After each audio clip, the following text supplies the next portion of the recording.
Сәлем достар, сіздермен Алмаз кино. Мына жігітті барлықтарыңыз танитын шығарсыздар. Егер Бойканы бірінші рет көріп отырған болсаңыз, комментке ол туралы өз ойыңызды жаза кетіңіз. Ал біз бастаймыз. Арнаға жазылуды ұмытып кетпе.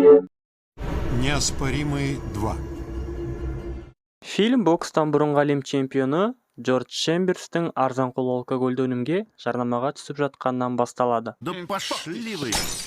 Ол өзінің клоун сияқты қимылдар жасап мазақ болғысы келмегендіктен кетпекші болады. Бірақ оның менеджері Улыбайся, заговариваем зубы, лежи задницей, и у тебя будет полно денег. Бірақ Чемберсге ақша өте керек болғандықтан, амалсыздан өзінің менеджері айтқан сөзге келісіп, жарнамаға түсуді жалғастырады. Фильм бізді Гага есімді криминалдық жолмен айналысатын кейіпкермен таныстырады. Ол көптеген клубтар мен казиноның иесі, және заңсыз түрде ережесіз жекпе-жек ұйымдастырады. Рингте асыға күткен кейіпкеріміз Юрий Бойко да шықты. Ол қарсыласын шемішке шаққандай шашып тастайды. Оның қоржынында 34 жеңіс және ешқашан жеңілмеген өз ортасының королі болатын. Ал Гага мен оның серіктесі Мы должны остановить Бойку, он разорит нас. Гаганың ойына керемет ой келеді.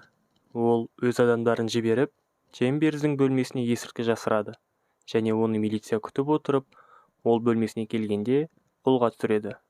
А это не мое. Иә, бәріңізге қызық болар. Неге саусақ таңбасын алып тексермеді деп. Бірақ бұл Гаганың қалауы. Егер бұл жыл құтылса да, басқа амалын тауып түрмеге тығатын еді. Чемберсті соттайды, және Гаганың қалауымен Бойко отырған Черная холма деген түрмеге орыстың жасыл буханка машинасымен алып келеді.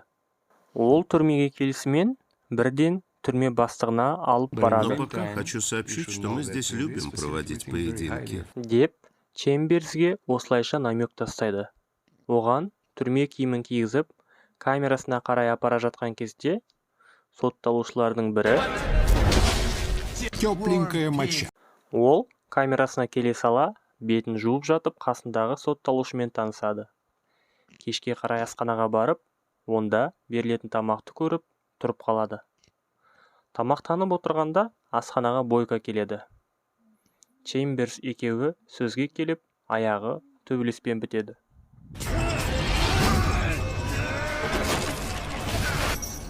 Ты зачем лез? Думаешь, я его боюсь? Келесі күні сотталушыларды далаға серуенге шығарғанда, Чемберс өз камераласын басқа гопниктер ұрып жатқанын көріп, араша түсіп төбелесіп кетеді. Кешкісін барлық сотталушылармен бірге Бойканың төбелесіне барады, және Бойко Чемберсге төбелесуге шақырту тастайды. Бірақ Чемберсге ешқандай төбелес керек емес еді. Ол тек өзі берілген мерзімді тыныш қана отырып шыққысы келетін. Бірақ түрме басшылығы оны қалай да болсын төбелестірудің амалын іздестіруде. Келесі күні оны канализация тазалауға жібереді. Артынша дубинкамен соққыға жығып, бірден суға және крысаға толы карцерге жібереді. Ертесінде оның менеджері түрмеге келеді. Және Гагаға сатылғанын, егер түрмеден шыққысы келсе, Бойкамен төбелеске келісуін сұрайды. Егер келіспесең, Гага сені түрменің түбіне шірітеді деді. Чембер амал жоқтығынан қасындағы камераласымен бірге алда болатын төбелеске дайындала бастады. Бірақ Бойко да спарринг партнерларын шақ келтірмей, бірінен кейін бірін ұрып құлатып, біреуінің қолын сындырады. Көптен күткен жекпе-жек күні де келді. Гага әдеттегідей ставка жасау үшін түрме конторасына келіп, Пусть наш человек поставит 500 000 на Бойку. На Бойку? Но 80% ставок в пользу американца. осы диалог арқылы бәрі американдық Чемберсге ақша тігіп жатқаны белгілі болды. Бірақ біздің Гага айқарап, шошқа тағылап жүрген адам емес.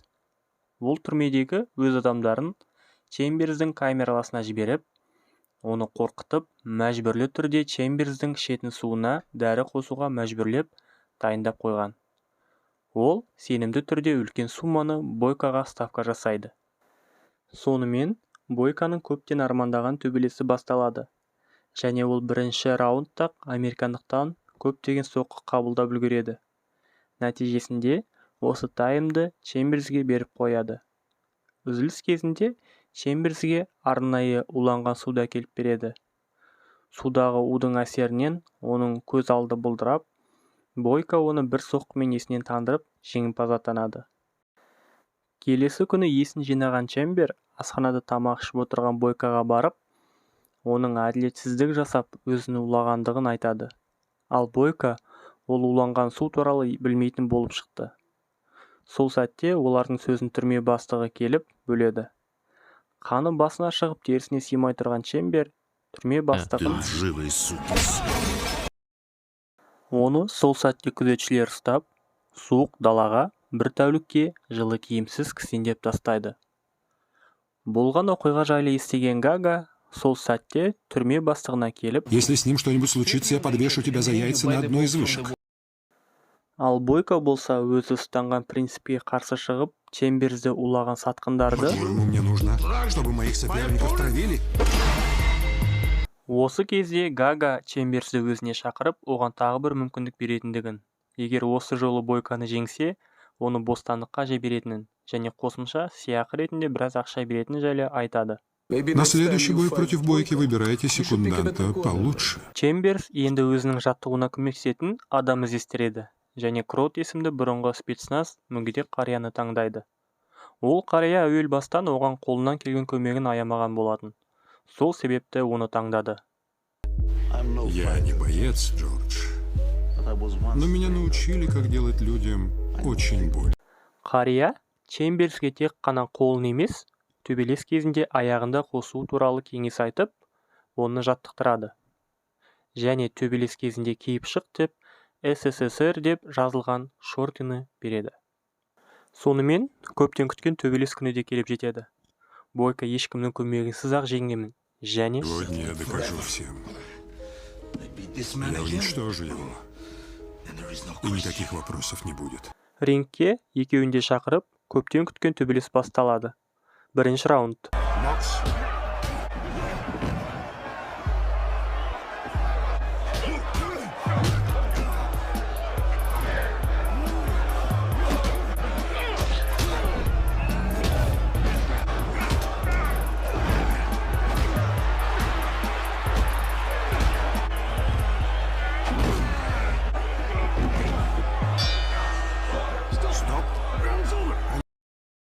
Үзілісте Крот Чемберске бостандыққа шыққың келсе барыңды салып төбелес.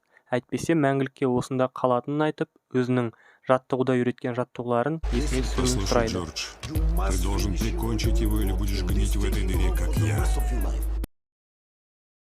Екінші раундта ол Бойконың аяғын сындырып, Чемберс бостандыққа шығады. Түрмеден шыға берісте Гага уәде еткендей, оған өзінің сыйақысын береді. Один момент. Осыдан кейін Чемберс түрме бастығына Есть келіп, разговор. оған Какой? ақшаны ұсынып, Кротты босатуын сұрайды. Ал түрме бастығы көп ақшаны көріп, басы айналғаннан Решил келіседі. попрощаться. Да. Моя куртка все еще у тебя? Конечно. Лучше тебе надеть ее прямо сейчас. Зачем? Одна девочка мечтает встретиться со своим дядей, да и вообще там холодно. Осылайша екеуі бірге Я түрмеден твой шығады. свобода, Джордж. Все нормально, Николай. У тебя будет время привыкнуть к ней снова.